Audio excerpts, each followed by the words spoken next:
Hello students, welcome to Easy Elimu Learning Simplified. My name is Mr. Stanley Ombogo. So dear students, as we usually start, I believe that you are doing great wherever you're watching us from, and it is another exciting session that we have.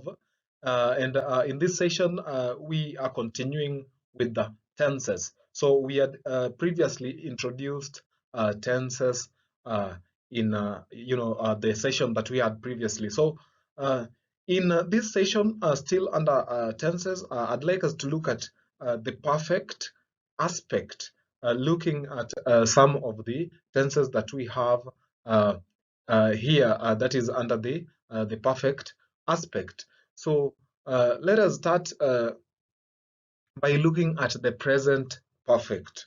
The present perfect. So the present perfect is formed by the auxiliary verbs has or have plus a past participle.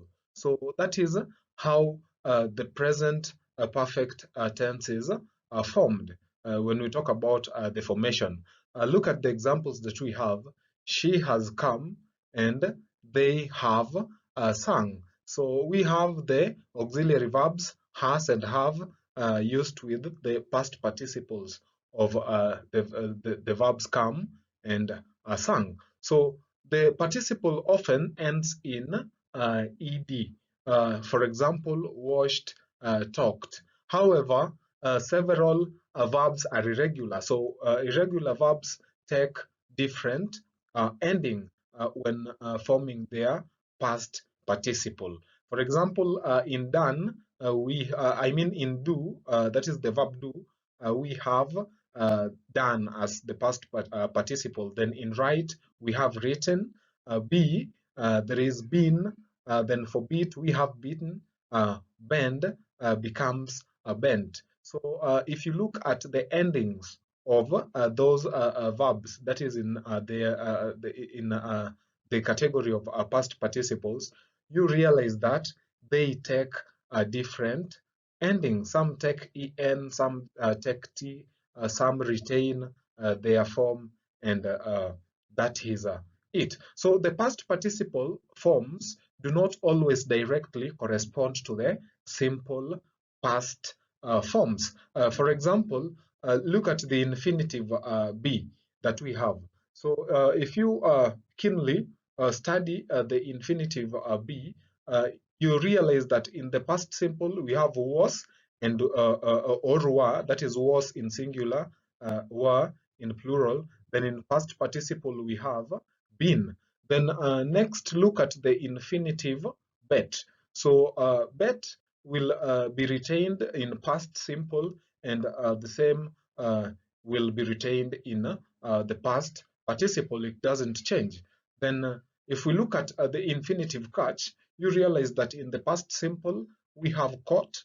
Then in the past participle we still have caught. So the past participle forms do not always directly correspond to the simple past tense forms. So here are more examples.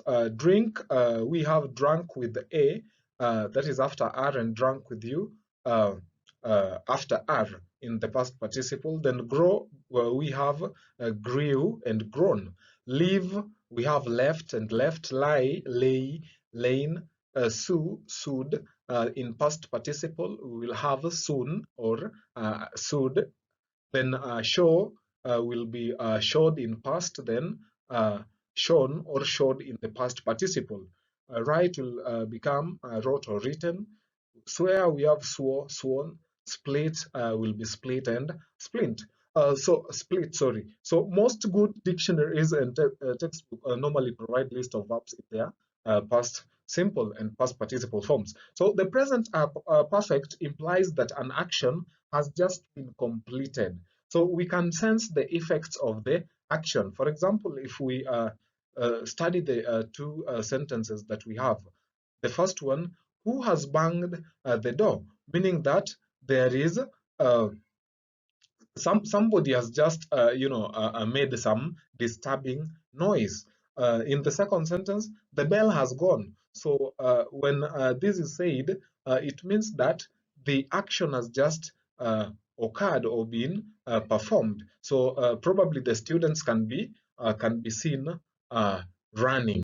So apart from that, let us look at the second tense that we have under perfect aspect, that is the present perfect continuous. The present perfect continuous. So about the formation, the tense is formed by the auxiliary verbs has or have plus been and the verb that is in the present participle. So look at the two sentences. She has been singing. So we have the auxiliary verbs. The auxiliary verb has. Then there is also been, which is still an auxiliary verb in the form of the verb to be. Then we have the present participle, a verb that is in the present participle, meaning that there is the ing added to the end, singing. So again, I have been reading a man of the people. We have the auxiliary verb have plus again been and a verb in the present participle, reading. So this tense implies that the action has been happening progressively for its perfective completion. So the action has been ongoing or continuing for its perfective completion. That is before it comes to an end, or before it is complete. So the next is the past perfect. So about the formation of past perfect, we are told that the past perfect is formed by the auxiliary verb had, that is in the form of the verb to have, and the past participle. So consider the two examples again that we have below. They had eaten the food. So they had eaten, we have had plus the past participle of eat, eaten. She had seen him. There is also the auxiliary verb had and seen, that is past participle of see. So we had finished the examination. That is also another one. So they talk about some actions that were, completed at a point in time in the past. Then apart from that, we also have the past perfect continuous. Past perfect continuous. So a past perfect continuous talks about, actions that took place. A particular action that took place when another one was ongoing, maybe to completion. So about the formation of the past perfect continuous, we are told that it is formed by the auxiliary verb had and also the verb been plus the present participle. Look at the two examples to help us understand this better. So she had been washing clothes. We have the auxiliary verb had and the verb been and the present participle of wash, that is washing. The other example is they had been swimming. So there is also the auxiliary verb had plus been and swimming. So just like I had mentioned, the tense implies that before a particular action took place, something was going on continually to completion. So other examples here, she had been singing when we arrived. So it means that when when the people being mentioned here were arriving, singing was still ongoing but towards completion. So this means that when they arrived, she had just stopped singing, and she was singing continuously before, and all the events took place in the past. So dear students, that brings us to the end of the session. Thank you for watching till the end. Remember to always keep it easy, Elimu. Until next time, bye.